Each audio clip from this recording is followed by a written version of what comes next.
Now come to characters. तो total 5 characters हैं। ये है सारे अपर क्लास के लोग। आई ऑलरेडी टोल्ड कि this play is about conflict between upper class and Dalit. तो पहले अपर क्लास को देखते हैं। ये ब्राह्मण फैमिली है, so obviously these are upper class people। ये जो नाथ देवालीकर है, he is protagonist of this play, क्योंकि हमारा जो पूरा प्ले है वो इन्हीं की विचारधारा पे डिपेंड है। That's why he is protagonist of this play। तो ये है हेड ऑफ द फैमिली। ये कैसे इंसान है? आइडियलिस्ट है, यानी कि गांधी सपोर्टर है। गांधी जी की जो विचारधारा थी, समाज के लिए जो आदर्श विचारधारा थी, उसी को ये सपोर्ट करते हैं, इसलिए ये आइडियलिस्ट है। सोशल वर्कर है, समाज के लिए काम करते हैं, एंड एमएलए, और अपने एरिया के ये एमएलए हैं। सेवा देवालीकर, ये कौन है? She is wife of Nath, यानी कि ये दोनों कौन हो गए? Husband wife. So I am drawing a heart there. ये हस्बैंड वाइफ है, वाइफ ऑफ नाथ।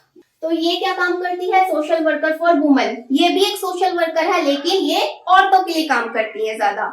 औरतों की जितनी भी प्रॉब्लम्स हैं उनके घर जाकर ये सॉल्व करती हैं, और सोसाइटी में वुमेन का जो स्टेटस है उनको ऊंचा उठाने के लिए ये काम करती है। थर्ड है जयप्रकाश। जयप्रकाश कौन है? इन दोनों का बेटा है। और फोर्थ है ज्योति। ज्योति कौन है? इन दोनों की बेटी है। तो जयप्रकाश एमएससी का स्टूडेंट है और ज्योति एक इंटेलिजेंट गर्ल है। बट जब आप इस पूरे प्ले को समझेंगे एंड तक, तब आपको पता चलेगा Jyoti is not a intelligent girl. Our fifth character is Arun Athawale. Arun कौन है? एक दलित लड़का है जिसकी शादी होगी ज्योति से, यानी कि वही जो ब्राह्मण लड़की है उसी से इसकी शादी होगी। तभी तो कहा गया है this play is about intercaste marriage. और क्या है अरुण के बारे में आपको जानना चाहिए? इसका जो फाइनेंशियल बैकग्राउंड है बहुत ही ज्यादा पुअर है, यानी कि जो इसकी इकोनॉमी स्थिति है, इकोनॉमी सिचुएशन है वो अच्छी नहीं है, पैसों के मामले में तंगी रहती है। Has deep anger against upper class, और समाज में जो अपर क्लास के लोग होते हैं उनके खिलाफ, उनके लिए इसके मन में हमेशा गुस्सा भरा रहता है। क्यों? क्योंकि ये सोचता है अपर क्लास के जो लोग हैं वो हमेशा हम जैसे दलित लोगों को बेकार तरीके से ट्रीट करते हैं, हमारे लिए कोई काम नहीं करते, हमारे स्टेटस को ऊंचा उठाने के लिए कोई काम नहीं किया जाता, और हमेशा हमारा शोषण किया जाता है। तो इस मेंटालिटी की वजह से अरुण के मन में हमेशा गुस्सा भरा रहता है अपर क्लास के लिए। स्टबबॉर्न, बहुत ही जिद्दी भी है ये, एंड रिफ्यूजेस कल्चर। और ये इस टाइप का लड़का है कि समाज में जितने भी रीति रिवाज होते हैं उनको ये अपनाता नहीं है, हमेशा उनके अगेंस्ट ही रहता है। So these are all characters of this play. Now come directly to this summary. Now come to scene 1 of Act 1. तो ये जो स्टोरी है, ये जो प्ले है, ये नाथ देवालीकर के घर से ही शुरू होता है, जहां पर नाथ की जो बेटी है ज्योति, वो अपनी फैमिली को इन्फॉर्म करती है कि उसे शादी करनी है किससे? अरुण से। और अरुण कौन है? एक दलित लड़का। अब ज्योति का ये डिसीजन सुन के इसका जो पूरा परिवार होता है, फादर, ब्रदर, मदर, सबके सब शॉक हो जाते हैं। शी इज मदर सेवा, एंड जयप्रकाश कौन है? भाई है ज्योति का। तो ज्योति का ये डिसीजन सुनकर जो फैमिली है वो 2 ग्रुप्स में डिवाइड हो जाती है। एक ग्रुप जो ज्योति का करता है सपोर्ट, और दूसरा ग्रुप जो ज्योति का करता है ऑब्जेक्ट, यानी कि ज्योति के फैसले से उसकी माँ और उसका भाई नाखुश होते हैं और वो ऑब्जेक्शन उठाते हैं। लेकिन जो उसके पिता है नाथ, वो उसे सपोर्ट करते हैं इस मैरिज के लिए, वो उसके फैसले से खुश होते हैं। क्यों खुश होते हैं? क्योंकि नाथ का एक सपना है, क्योंकि वो एक सोशल वर्कर है, तो इसका सपना है समाज से कास्टिज्म को हटाना, यानी कि इनको कास्टिज्म पसंद नहीं है, जातियों में मतभेद होना, जो लोअर कास्ट होती हैं उनके साथ गलत व्यवहार होना, इनसे बर्दाश्त नहीं होती है ये चीजें। इसलिए ये समाज से जात पात को हटा देना चाहते हैं, और जो दलित लोग हैं उनको समाज में ऊपर उठाने के लिए, उनके अपलिफ्टमेंट के लिए ये काम करना चाहते हैं। इसीलिए ये अपनी बेटी के फैसले से खुश होते हैं, क्योंकि इनको लगता है कि अब तो मुझे एक अपॉर्चुनिटी मिल रही है, एक मौका मिल रहा है समाज में बदलाव लाने का और दलित लोगों के स्टेटस को ऊंचा उठाने का।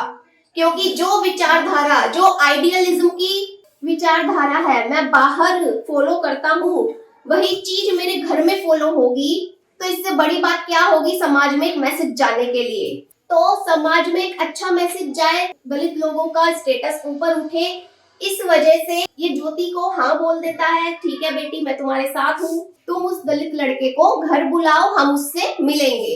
लेकिन यहीं पर जो इसका भाई है और जो इसकी माँ है वो ऑब्जेक्ट करती है और क्या कहती है, सेवा कहती है कि आज तक कास्ट सिस्टम मेरे लिए मात्र एक स्लोगन था, यानी कि जात पात के ऊपर बाहर जो बातें होती हैं, बाहर जो बर्ताव किया जाता है वो सिर्फ मेरे लिए एक स्लोगन था।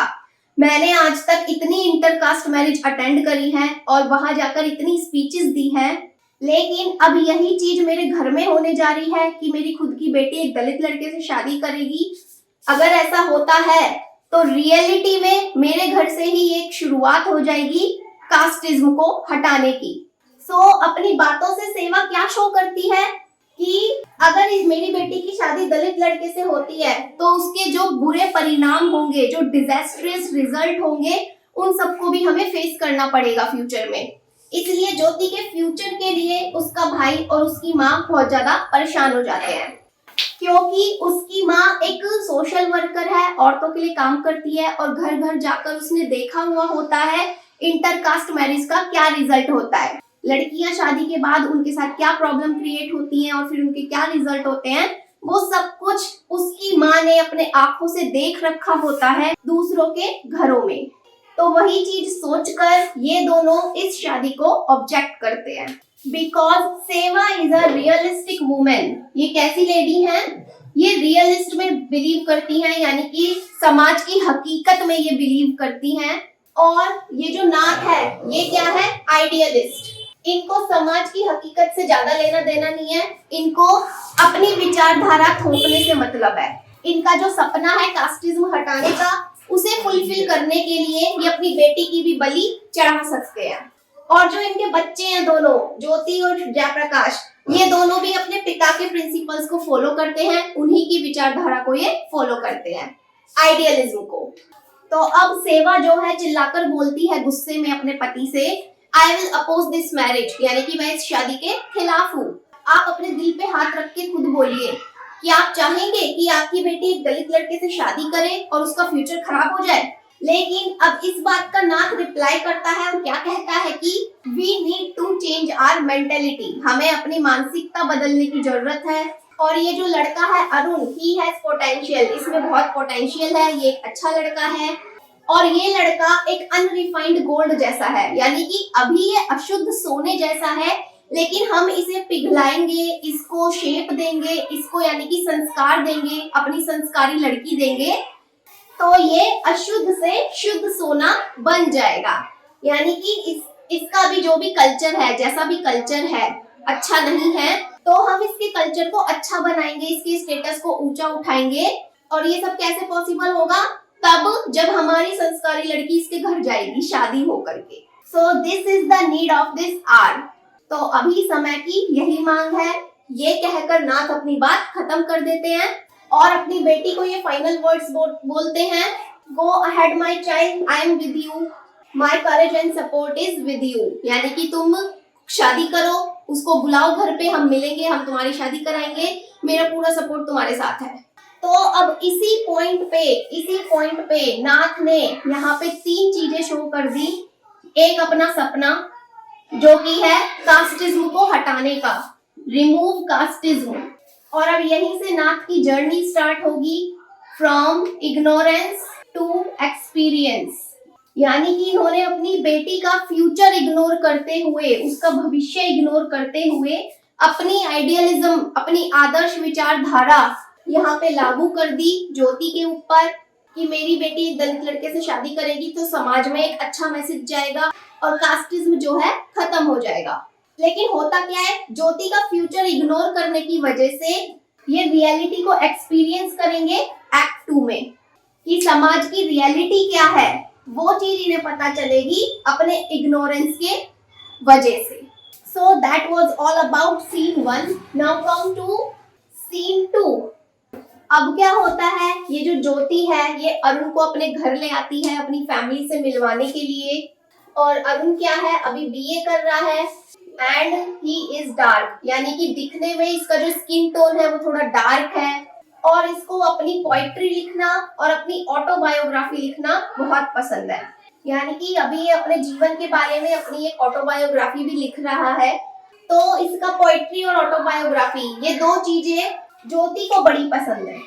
और ज्योति अभी इस लड़के को पिछले सिर्फ 2 या 3 महीने से ही जानती है। तो इतने कम टाइम में जानने के बाद ज्योति ने फैसला कर लिया कि भाई मैं तो इसी से शादी करूंगी। और अरुण का कैरेक्टर मैं आपको बता ही चुकी हूँ कि इसे अपर क्लास के लोग पसंद नहीं है और उनके कल्चर से ये नफरत करता है। तो अब आपके मन में क्वेश्चन आ रहा होगा कि जब इसे अपर क्लास के लोग पसंद नहीं है, उनकी सोसाइटी पसंद नहीं है, उनका कल्चर पसंद नहीं है, नफरत करता है उनसे, तो ये ज्योति से शादी कर ही क्यों रहा है? क्योंकि वो तो एक अपर क्लास की लड़की है। तो इसका आंसर आपको मिलेगा एक्ट 2 में कि ये ज्योति से शादी क्यों कर रहा है। क्योंकि मैं पूरा प्ले डिटेल में बता रही हूँ आपको विद डायलॉग्स। तो अरुण जब ज्योति के घर में आता है तो उसे वहां बहुत ही अनकंफर्टेबल फील होता है, नर्वसनेस फील होती है। क्यों? क्योंकि पहले ये कभी इतने बड़े घर में गया ही नहीं। ज्योति अपर क्लास की लड़की है, ब्राह्मण फैमिली से है और इसका घर बहुत बड़ा होता है, बहुत अच्छा होता है, फाइनेंशियल कंडीशन भी इसकी काफी स्ट्रांग है। तो अरुण को इसके घर में बड़ा ही अनकंफर्टेबल फील होता है और उसे यहाँ के अच्छा नहीं लगता। उसे थोड़ा लोअर महसूस होता है। उसे लगता है कि ये तो कितने बड़े घर की लड़की है और मैं कितने छोटे घर से हूँ, मेरा बैकग्राउंड कितना लोअर है। तो इस वजह से इसको इसके घर में नर्वसनेस फील होती है। तो ये सब आपस में मिलके बातचीत करते हैं शादी के बारे में। तो ये जो सेवा और जयप्रकाश है, ज्योति की माँ और भाई, ये अरुण से उसके फाइनेंशियल कंडीशन के ऊपर सवाल जवाब करते हैं।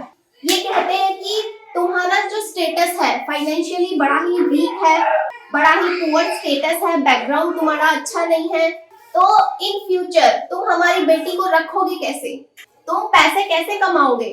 तो ये सवाल सुनकर अरुण को अच्छा नहीं लगता और उसे इनके शब्द बहुत ही ज्यादा चुभते हैं।